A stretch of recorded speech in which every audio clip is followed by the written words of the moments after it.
Hi guys, so here we are with the molar volume of hydrogen lab.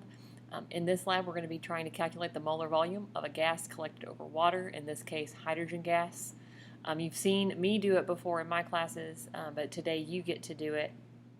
So the information that we need before we even start the lab is according to the barometer on the wall, it is 745 millimeters of mercury in the room today.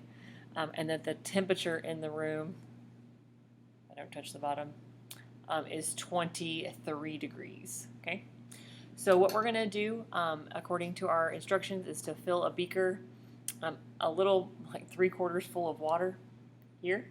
Okay, we're then going to obtain a piece of magnesium metal, and we're going to use the analytical balance today to find its mass. Right, so here I have the mass of that piece of magnesium metal, which I will grab now off the scale. Okay, so we're going to be using the magnesium in a reaction with hydrochloric acid. We are then going to be using an ergonometer, or a gas tube for short, which looks like this, right? So a gas tube has really fun markings. If you hold the tube with the opening end, you'll notice that the markings are upside down, right? Because we're going to flip it and then collect that gas over water. So you're going to need that magnesium. You're also going to need copper wire. Your directions tell you how to make this little basket at the end of the copper wire, but we already have most of those made for you guys, so you don't have to do that part. We're then going to put our magnesium ribbon into the basket.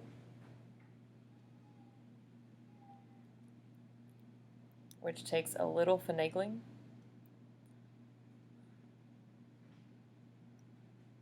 Because you've got to shove it in there. And you want it to kind of hold securely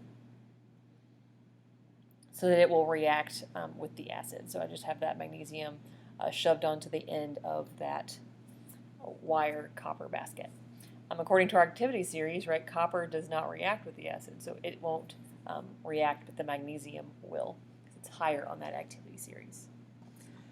So you're going to take our gas tube and we're going to put in 5 mils of acid. We're going to use 3 molar hydrochloric acid today. Do be careful if you're actually going to perform this lab. That acid is a strong acid. Get that last drop.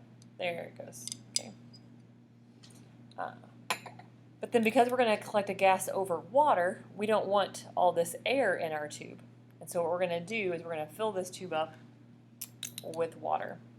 I'm going to start and end with the, whatever this thing is called. I'm going to gently add.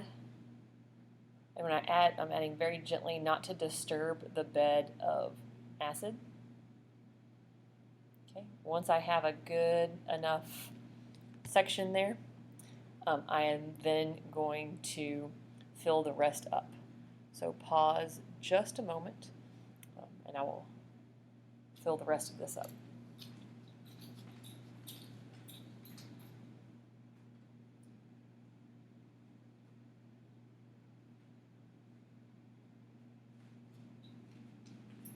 Okay, so I'm filling that up with the distilled water on the side. I don't want to squirt it all out, right? So I'm just going to use this to do the remaining little bit. I just didn't want to squirt that much water. And I want no air, so I'm going to make like a nice big bubble at the top, right? Then I'm going to add my magnesium ribbon to the top. Some is going to spill, so I'm going to step back from my computer. I interject that. Makes a little splatter sound. I'm then going to hold my finger over the top, okay? And then I'm going to turn my gas tube upside down, then placing my finger in the water, then let go so that no air gets into my tube, okay? So in this scenario, right, we've got all of our gas tube. It's pretty tall, right, up here at the top. And then slowly, I can kind of see, because I'm actually doing this in person and you're on a video, but you can see that the acid trickles, right, all the way down. And it hasn't quite made it all the way to the magnesium ribbon yet.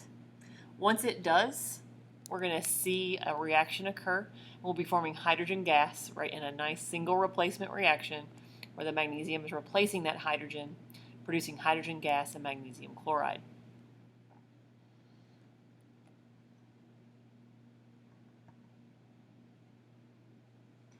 It will take a minute for this to fully react, right? And so I'm going to let this run, and I'll come back with the second part of this lab. So I did want you to be able to see the gas being produced here in the tube. If you look down here at the bottom, right, it's almost white. It's so bubbly as that magnesium in our copper cage is reacting with the hydrochloric acid, producing that hydrogen gas.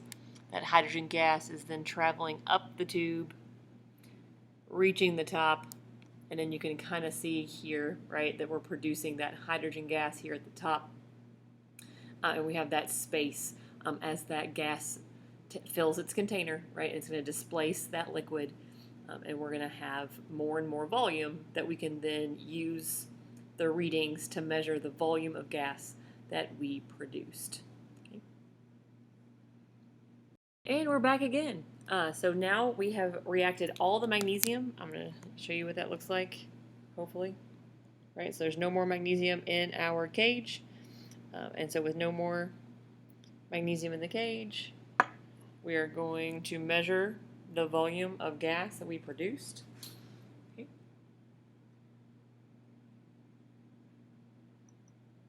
So we're going to just jiggle some of these extra bubbles that have stuck to the glass just by sort of jiggling and pounding on the table just slightly. It's a rubber stopper, so we're okay on the glass. Okay, so now measuring that volume. Bring it in close. Turning the numbers to where we can read them. There we go. Okay. And so from my perspective, and maybe not your perspective, bring that down just a little bit.